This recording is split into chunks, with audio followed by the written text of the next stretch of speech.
Hello viewers, I am Kausalya. Today we are going to solve the following problem. Find the power dissipated by 5 ohm resistor in the circuit shown in figure. So this is a given circuit diagram, and this circuit diagram is a combination of voltage sources as well as current sources. So here now we are going to use the nodal method. So here this circuit has 3 nodes, node 1, node 2 and node 3. So now we are going to write the equations at node 1. So this is your node 1.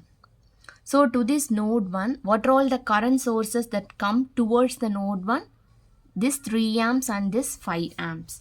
So here you see we are writing it on the right hand side. So 3 plus 5.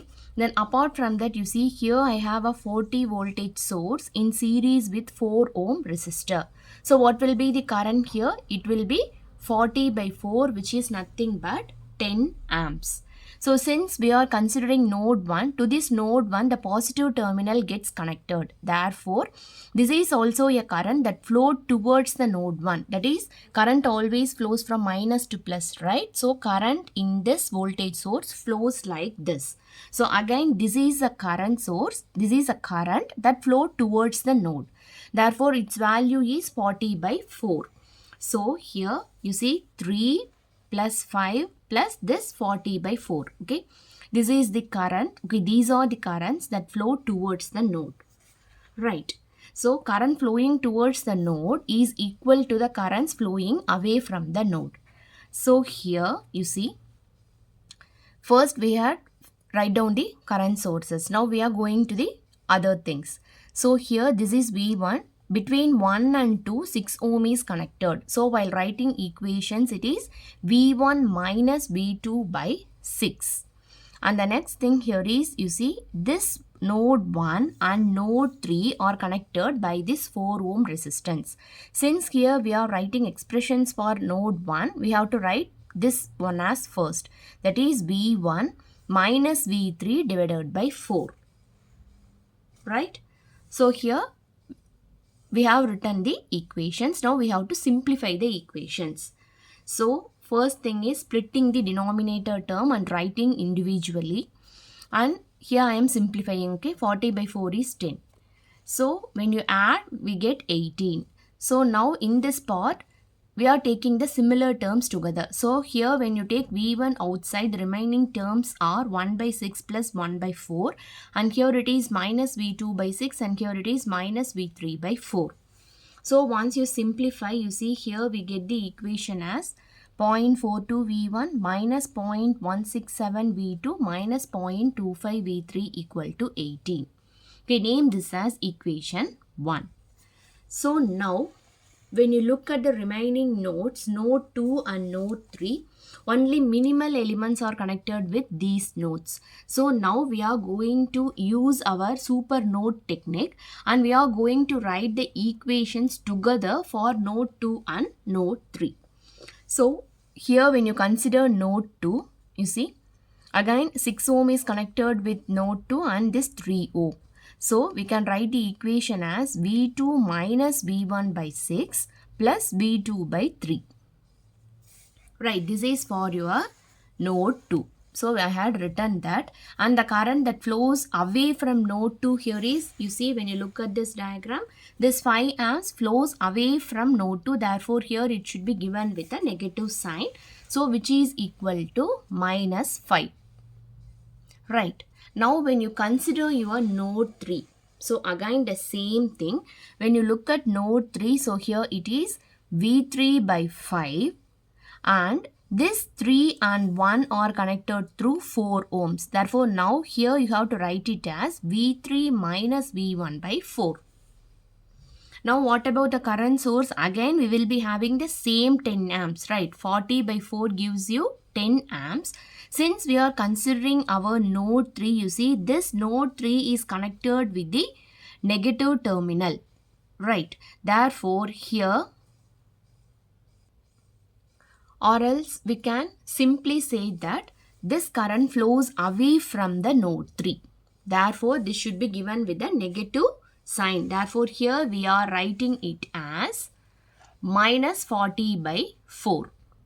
which is nothing but 10 amps. Are you people clear with this equation? Just we are writing the equations by combining the two nodes since the number of elements connected with the nodes are minimum. That's it. So these two expressions holds for node 2 and these two expressions hold for node 3. That's it. So here this minus 5 is related with node 2 and this minus 40 by 4 is related with node 3. That's it. Right, these two are the currents that flow away from the junction. So here we are included a negative sign. And now the same thing, you are going to combine the similar terms together, right? So here V2 by 6, here V2 by 3. Therefore, when you take V2 outside, the remaining terms are 1 by 6 plus 1 by 3. And again, V1, when you take this V1 term outside, okay, here it is minus V1 by 6 and minus V1 by 4. So when you take minus V1 outside, the remaining terms are 1 by 6 plus 1 by 4. And similarly, the remaining terms are regarding V3. Again, I have two terms, V3 by 4 and V3 by 5. Again, when you simplify, finally you see here we have minus 0.42 V1 plus 0.5 V2 plus 0.45 V3, which is equal to minus 15. Name this as equation number 2. Now, when you look at this diagram, here we have a voltage source. Okay, this is the source that we missed.